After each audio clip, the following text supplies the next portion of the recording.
सोडचना सोडचना रे सोडचना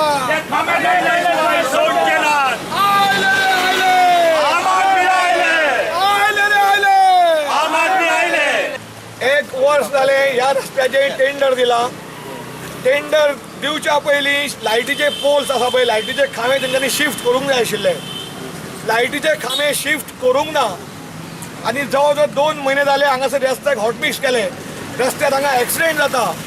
तुमी RDXान आनी सगळ्यांनी स्टोरी केल्ली ह्याच खांब्याचे. हांगासर जाला कितें, सरकारचे अंधेर नगरी आनी चौपट राजा जाला. सरकाराक पडूंक ना, डिपार्टमेंटाक पडूंक ना. हे तुरंत बंद जावंक जाय. आतां बेगिनात बेगीन जर हे खांबे शिफ्ट झाले ना तर आमी व्हडलो मोर्चा व्हरतले. त्या दिसा आमी इलेक्ट्रिसिटी डिपार्टमेंटाक मेळिल्ले, एक्झिक्युटीव इंजिनियराक सगळे खबर आसा, पूण ते कित्या खातीर अशें करना तें आमकां खबर ना. हांगासर डबल लुकसाण जाता. रोड वायडनींग करून मागीर खांबे काडले म्हणटून एक तर मनीस मारता, एक्सिडेंट जाता, मनशाची नासाडी मनीस मारता.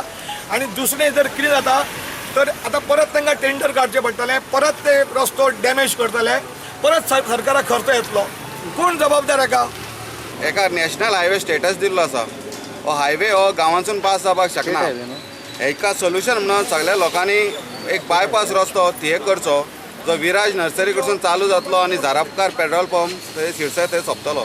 पूण ह्या रस्त्याचेर लक्ष दिनासतना सरकारान हो वायडन करपाक घेतलेलो आसा आनी ताका लागून इम्प्रॉपर प्लॅनिंग नासल्या कारणान हे खांबे रस्त्यार उरलेले आसात. हे खांब्यांची एक समस्या आली. दुसरें म्हणल्यार उदकाची जी पायपलायन आसा ती ह्या रस्त्या पोंदाकूच आसा. आयज वायडन केलो ती पायपलायन पोंदा उरतली, फाल्यां पायप फुटल्यार सगळ्या लोकांक त्रास भोगचे पडटले. सेकंडली जाला कितें, पोर्चुगीज टायमा वयली घरां आसा जी रस्त्याक तेंकोन आसा आनी ताका लागून आमी ओपोज केलो हो हांगासून रस्तो वायडनींग उपकारना, आमकां बायपास जाय, हो डिस्ट्रक्शन करतलो म्हणून. आनी फाटल्या 7-8 वर्सांच्यान आमी ओपोज करीत आसा. ग्रामसभेन हेजेर रेजोल्युशन घेतलेलें आसा, पूण सरकारान आजून पासून हेजेर लक्ष दिल्लें ना.